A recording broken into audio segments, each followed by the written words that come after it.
Flying United Airlines this summer? You're going to want to hear about their confusing rule. Welcome to the Jason Rantz Show, presented by None Better Tax Resolution.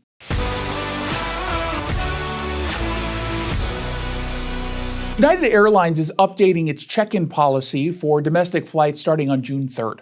All passengers, regardless of whether they have checked baggage, will be required to check in at least 45 minutes before departure. Now, this is a change from the previous 30-minute cutoff for travelers without checked bags. Now, to be clear, the 60-minute check-in requirement for international flights, that's unchanged. Now, the rule is fine by me, but it doesn't really make sense in that it's in direct conflict with the advice we're always given by airlines, airports, and self-professed travel experts. We're told to come to the airport 2 hours before domestic flights so that we make it to the gate on time. 2 hours, why? Well, a combination of incompetence from the airlines and TSA, and the fact that some passengers are, the technical term is, well, dumb. How about this? And I'm willing to give United a pass on any criticism or confusion. Passengers need to do what they can do to make it easier on everyone. This is not your first flight. If you're in the general line, you know to take off your shoes and belt and then remove that laptop from your backpack. So why does TSA keep having to remind you? You didn't forget. You tried to get around the rule, and you ended up holding everyone off. If you're in the TSA pre-check line, you also know you don't have to remove all those items. So why do you do it anyway? You're not a hero. No one thinks you're being considerate. We think you're being stupid. Now, once you actually get to the gate, you want to help move things along easy. Stop being gnats.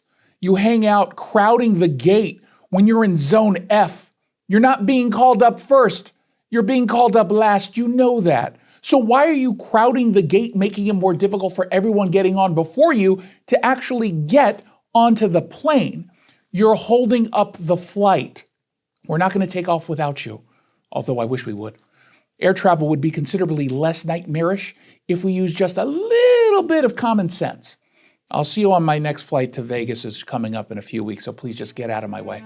Hey, I sat down with our local tax expert and advocate, Greg Nunn from None Better Tax Resolution. Tell me a little bit about the Fresh Start program, because again, based on how it's promoted, it seems really, really simple. This Fresh Start program and that phrase has been around for many, many, many years now. But it's a great marketing tool to say, hey, fresh start. And in a way, for those that qualify, it is. What it essentially is an offer in compromise.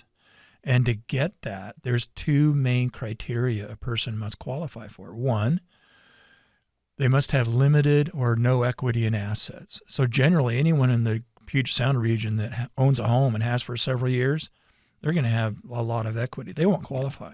And the other is an income level. And that all depends upon your family size about how much income that could be. But both of those standards need to be met to qualify.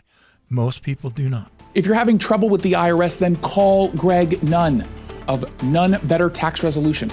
From stress to success with IRS Solutions, 425-947-1967, or Google NUNN, None Better Tax Resolution.